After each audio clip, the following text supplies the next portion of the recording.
روزانہ بیانات سننے کے لیے ہمارے چینل کو سبسکرائب کریں، بیل آئیکن کو آل پہ پریس کریں تاکہ آپ کو سب سے پہلے ویڈیو مل سکے۔ السلام علیکم ورحمۃ اللہ تعالی وبرکاتہ۔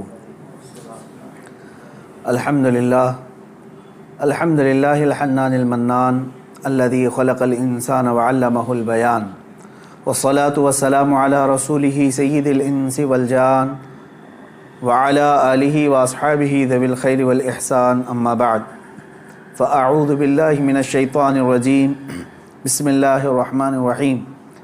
ان الذين قالوا ربنا الله ثم استقاموا تتنزل عليهم الملائكة ألا تخافوا ولا تحزنوا وأبشروا بالجنة التي كنتم توعدون، صدق اللہ مولانا العظیم۔ بارگاہ رسالت مواب صلی اللہ تعالیٰ علیہ وسلم میں درود پاک کا ہدیہ پیش کریں۔ اللہم صلی علی سیدنا و مولانا محمد معدن الجود والکرم وآلہ واصحابہ الکرام وابنہ الکریم وبارک وسلم صلاۃ دائمۃ سرمدا ابدا۔ عزیزان گرامی وقار، سب سے پہلے میں آپ تمامی حضرات کو عید الاضحیٰ کی خوب مبارکبادی پیش کرتا ہوں۔ اللہ تعالیٰ اس عید کو ہم سب کے لیے خیر و عافیت والی عید بنائے، اور اس عید کی برکت سے مولا جملہ وباؤں اور بلاؤں سے ہم سب کی حفاظت فرمائے۔ آج عید الاضحیٰ ہے اور تقریباً پوری امت آج عید الاضحیٰ کی 2 رکعت ادا کرنے کی کوشش میں ہے۔ بعض لوگوں کو عید پڑھنے کی اور عید میں شرکت کی سعادت میسر آئی، اور بعض حضرات کو کچھ پابندیوں کی وجہ سے عید سعید کی نماز کی برکتیں نہیں مل سکیں۔ سال گزشتہ بھی ایسا ہی رہا۔ اللہ رب العزت اپنے غضب کو دور فرمائے اور ہمارے لیے مسجدوں اور عیدگاہوں کو کشادہ فرمائے۔ میرے عزیزو، اس عید الاضحیٰ میں ایک عظیم پیغام ہے، اور سارے لوگ جانتے ہیں کہ یہ بہت ساری یادوں کا ایک مجموعہ ہے، بہت ساری یادوں کا ایک مجموعہ ہے۔ اس میں سنت ابراہیمی ادا کی جاتی ہے۔ حضرت سیدنا ابراہیم علیہ الصلاۃ والتسلیم کی قربانی کی یاد تازہ کی جاتی ہے، اور حجاج کرام انہی دنوں میں عرفات، منی، مزدلفہ میں اپنے ارکان ادا کر رہے ہوتے ہیں، مناسک حج ادا کر رہے ہوتے ہیں۔ ان میں بھی ہر رکن تقریباً کسی نہ کسی کی یاد ہے۔ وہاں پر صفا مروہ پر دوڑنا حضرت ہاجرہ کی یاد ہے۔ منی میں مذبح میں جا کر حضرت ابراہیم علیہ السلام کی قربانی کی یاد حجاج کرام تازہ کرتے ہوئے اپنے بکروں کی اور جانوروں کی قربانیاں پیش کرتے ہیں، کنکریاں مارتے ہیں، یہ حضرت ابراہیم علیہ السلام کی یاد ہے۔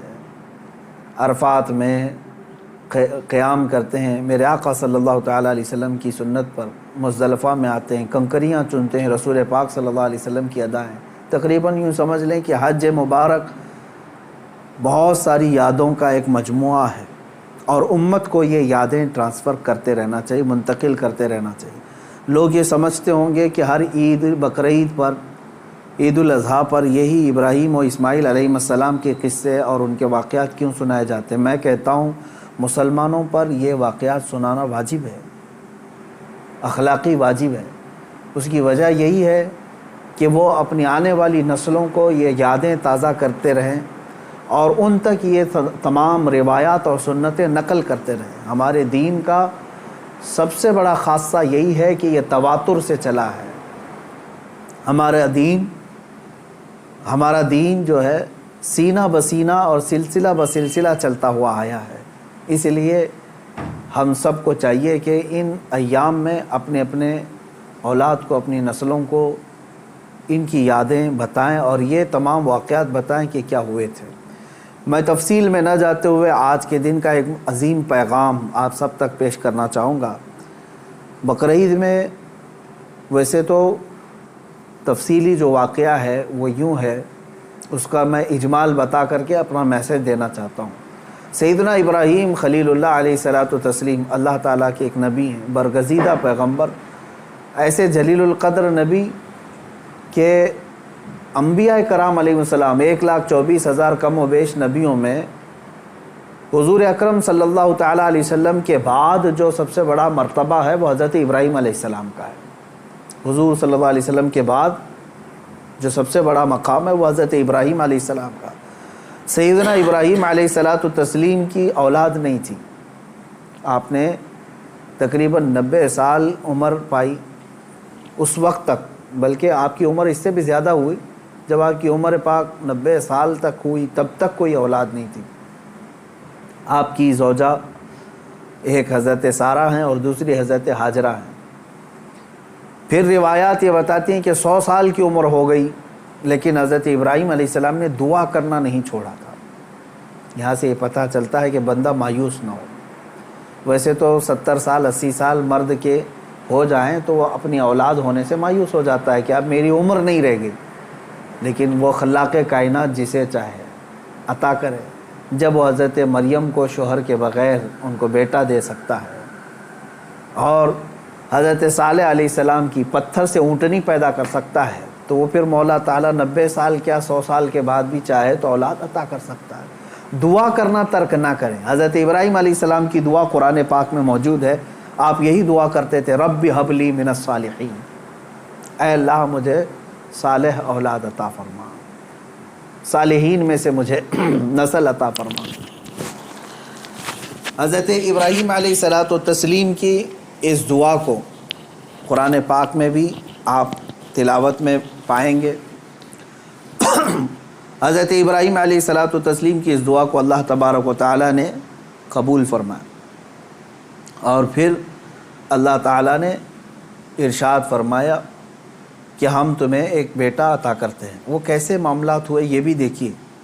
حضرت ہاجرہ حضرت ابراہیم علیہ السلام کی اہلیہ، وہ گھر میں موجود ہیں، کچھ فرشتے آئے ہیں اور فرشتوں نے آ کر کے بشارت دی کہ اللہ تبارک و تعالیٰ تمہیں بیٹے سے نوازنے والا ہے۔ تو وہ کہنے لگی کہ میں اتنی بوڑھی ہو گئی ہوں، ان کی خود کی عمر 90 سال کے اوپر کی تھی، کہا اتنی بوڑھی ہو گئی ہوں، کیا مجھے بچہ ہو سکتا ہے؟ فرشتوں نے کہا ہاں، اللہ تبارک و تعالیٰ جو غالب حکمت والا ہے وہ چاہے تو ہو سکتا ہے۔ تو پھر اللہ تبارک و تعالیٰ نے یہ بشارت دی اور بڑھاپے میں حضرت ابراہیم علیہ السلام کو بیٹے کی بشارت سے نوازا، اور اس کے بعد حضرت اسماعیل علیہ السلام کی ولادت ہوئی۔ چند دنوں کے بعد، چند سالوں کے بعد حضرت سارہ سے حضرت ابراہیم علیہ السلام کو دوسرے بیٹے بھی ہوئے، حضرت اسحاق علیہ السلام، یعنی اسی عمر میں۔ اور یہ وہ لوگ ہیں، یہ 2 بیٹے ایسی عمر میں ہوئے۔ اب یہاں بتاتا ہوں میں آپ کو صبر کا اور استقامت کا پھل کتنا عظیم ہوتا ہے۔ 100 سال تک ابراہیم علیہ السلام صبر کرتے رہے اولاد کو، اور اس کے بعد اللہ نے اولاد دیا، 2 بیٹے دیے، ایک اسماعیل علیہ السلام اور دوسرے اسحاق علیہ السلام۔ ان دونوں نبیوں کے بارے میں اگر میں آپ کو بتاؤں، اسحاق علیہ السلام وہ نبی ہیں، حضرت ابراہیم علیہ السلام کے وہ بیٹے ہیں جن کو اللہ نے نبی بھی بنایا، اور ان کی نسل میں 30,000 سے زیادہ نبی پیدا کیے تقریباً۔ بنی اسرائیل پوری نسل جو ہے وہ اسحاق علیہ السلام کی نسل ہے۔ اسحاق علیہ السلام کے بیٹے یعقوب علیہ السلام، یعقوب علیہ السلام کے بیٹے یوسف علیہ السلام، یہاں سے پوری بنی اسرائیل چلی، اس میں ہزاروں نبی آئے۔ ابراہیم علیہ السلام کو ایک بیٹے اسحاق علیہ السلام کی نسل میں سارے نبی عطا کیے، اور دوسرا بیٹا جو اسماعیل علیہ السلام عطا کیے، ان کی نسل میں تو سید الانبیاء حضور صلی اللہ علیہ وسلم آتا ہے، محمد الرسول اللہ صلی اللہ علیہ وسلم علیہ افضل التحیت و اکمل التسلیمات۔ تو یہ حضرت ابراہیم علیہ السلام کی دعا کا نتیجہ تھا، اور صبر اور استقامت کا۔ آج جو مجھے پیغام دینا تھا وہ یہی ہے۔ میں نے آیت کریمہ بھی خطبے میں یہی پڑھی۔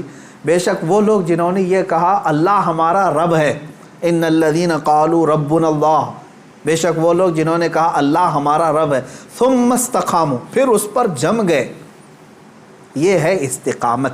استقامت کہتے ہیں ڈٹے رہنا، جمے رہنا۔ اب اس کے متعلق جو قرآن کہتا ہے تتنزل علیہم الملائکہ، ان پر اللہ تعالیٰ فرشتے اتارتا ہے۔ کیا کہتے ہوئے آتے ہیں فرشتے؟ اللہ تخافوا ولا تحزنوا، گھبراؤ مت، ڈرو مت، ہم تمہیں وہ بشارت دینے آئے ہیں جس جنت کا اللہ نے تم سے وعدہ کیا ہے۔